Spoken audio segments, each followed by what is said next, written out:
Permission तो मिली है आपको, हाँ। ठीक है, तो ये हमारे पास में है।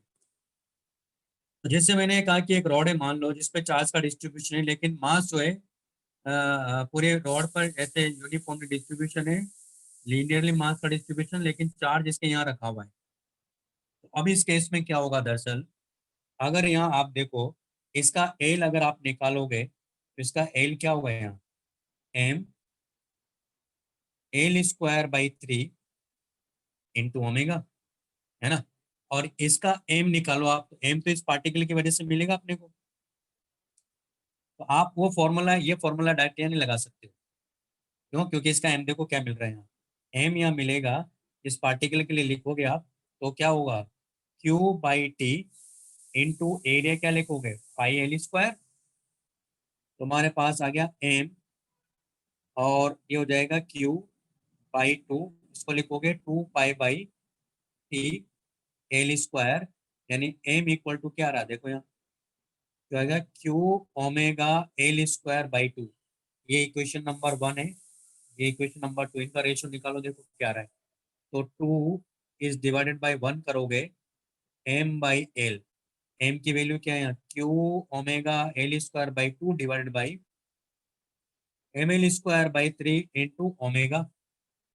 तो आप देखो कितना आ रहा है, ये आ रहा है 3 क्यू बाई 2 एम। देखो कहाँ आ रहा है, क्यों नहीं आ रहा है ऐसा, क्योंकि यहाँ हमने मास, इस यहाँ देखो जैसा चार्ज का डिस्ट्रीब्यूशन वैसे मास का थोड़ी है, या मास का जैसा वैसे चार्ज का नहीं है ना। तो वहाँ क्या था, एक पॉइंट मास था तो पॉइंट चार्ज भी वही था, यहाँ ऐसा डिस्ट्रीब्यूशन, इसलिए ये रेशियो अलग मिल रहा है। आरी बात सुन में, अब देखिएगा दूसरा केस लेता हूँ इसमें, मैं मास, ये 2 है दरअसल यहाँ। अब मैं मास का डिस्ट्रीब्यूशन जैसा है वैसे चार्ज का डिस्ट्रीब्यूशन लेता हूँ, तो आंसर ये आ जाएगा क्यू बाई 2 एम। देखो कैसे, दूसरा केस है, ये रिजिड रॉड है ना,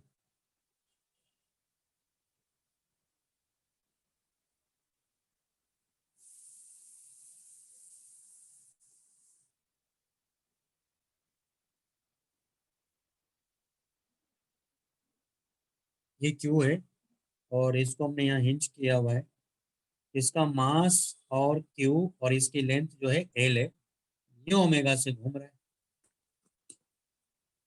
इसका एल तो हमें मिल ही रहा है, इसको तो निकालने की जरूरत नहीं, हमें तो एम चाहिए। एम के लिए क्या करूंगा मैं, यहाँ देखो,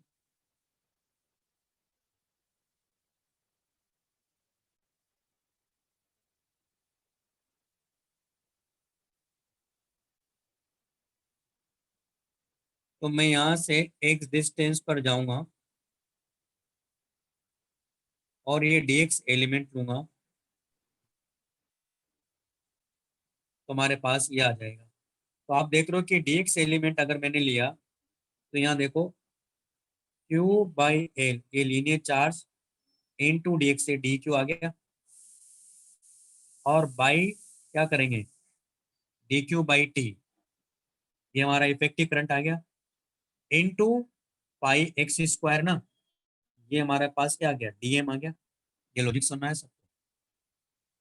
और इसको इंडिकेट कर दो आप 0 to L, तो इसको इंडिकेट जब आप करोगे तो एम इक्वल टू क्या आ गया, क्यू पाई एल टी, यहाँ देखो एक्स क्यूब, यानी क्या जाएगा, L³/3 आ गया ना अपने आप। रेशियो निकालो, देखो वही आ जाएगा, इसका एम ही आ गया। और जब आप यहाँ रेशियो निकालोगे एम बाई एल का, दरअसल वो Q/2M ही आ जाएगा। मेरे ख्याल से बात क्लियर हो गई होगी। हाँ, याद रहेगा पॉइंट। तो जैसे चार्ज का डिस्ट्रीब्यूशन वैसे मास का डिस्ट्रीब्यूशन है, तो ये हमेशा वैलिड है, Q/2M डायरेक्ट लिख सकते हो। आपको ये एम निकालने की जरूरत ही नहीं है, आपको इसका एल पता होगा, एल को Q/2M से मल्टीप्लाई कर दो, आपको कैपिटल एम डायरेक्ट मिल जाएगा इसका। जैसे अभी डिस्क का लेके दिखाता हूँ, अभी स्फेयर का भी करेंगे हम लोग, तो इसका मैग्नेटिक डायपोल मोमेंट क्या होगा, ये लिखो।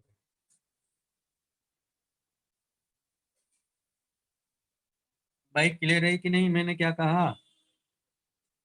हाँ सर। हाँ सर।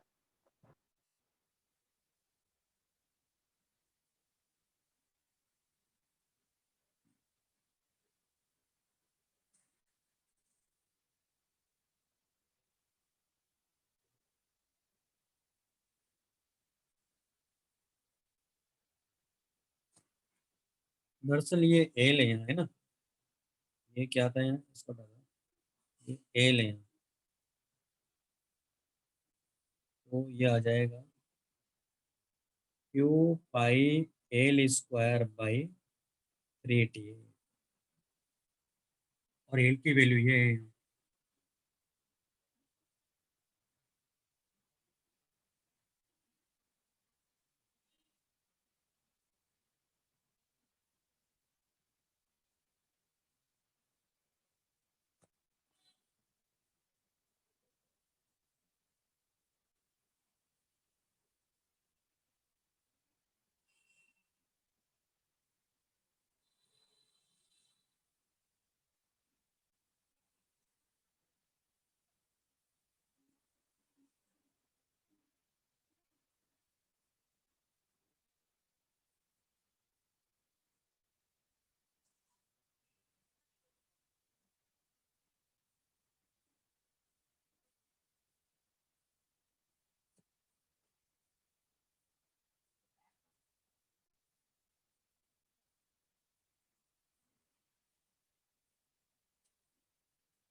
हो गया।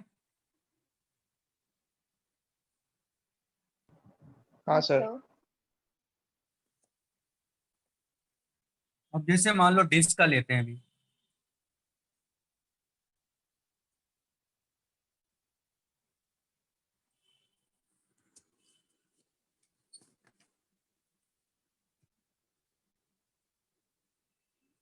जैसे नेक्स्ट एग्जांपल है हमारे पास में, मान लो ये डिस्क है,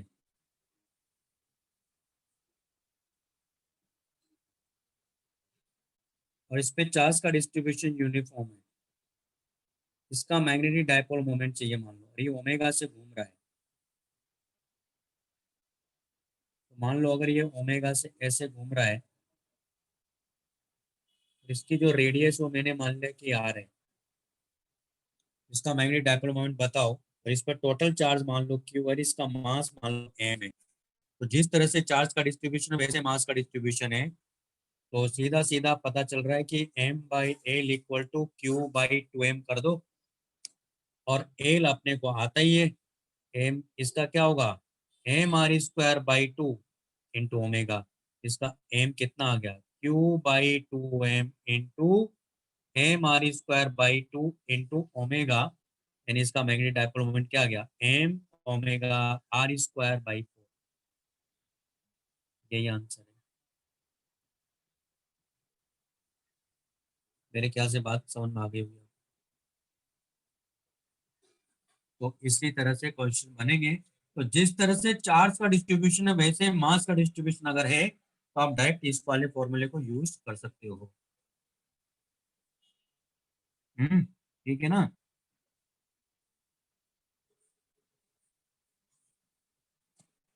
और हाँ ठीक सर। है। हाँ सर। हाँ सर। हाँ हाँ सर। सर। हाँ सर।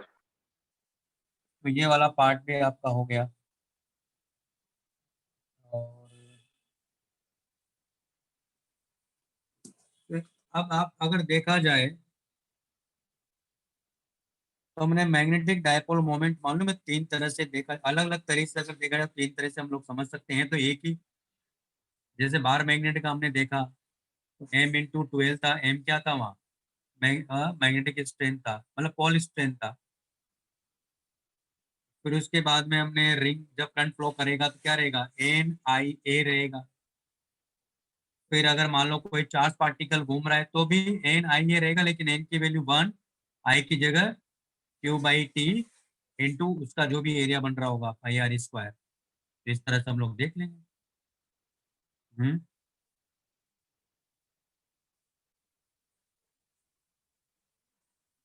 तो ये बात भी हो गई। चलो फिर आज इतना ही। और अब हम बात करेंगे अगर इलेक्ट्रिक फील्ड भी है और मैग्नेटिक फील्ड भी है तो क्या होगा, तो लॉरेंट्ज फोर्स के बारे में बात करेंगे। ठीक है, तो होमवर्क में बताओ क्या क्या करना है।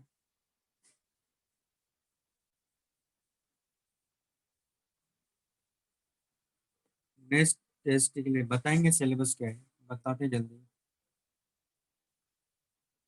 मैग्नेटिक फील्ड तो रहेगा ही, है ना। मैग्नेटिक फील्ड रहेगा, कैपेसिटेंस रहेगा, करंट इलेक्ट्रिसिटी रहेगा। तो ये 3 टॉपिक तो है ही। और 11th 11th के में टॉपिक, से एलएस फ्लूइड 11th, मैकेनिक्स वो सब बचा है सर। हाँ वो पढ़ाएंगे ना, अभी पढ़ाया कहाँ हूँ। हाँ सर।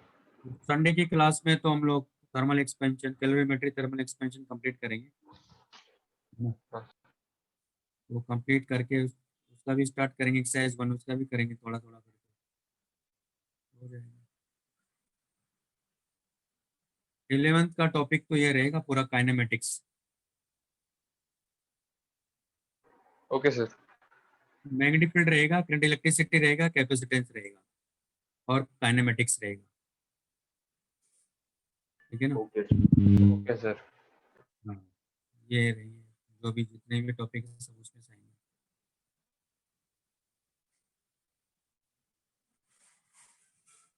ठीक है तो फिर ओके। ओके।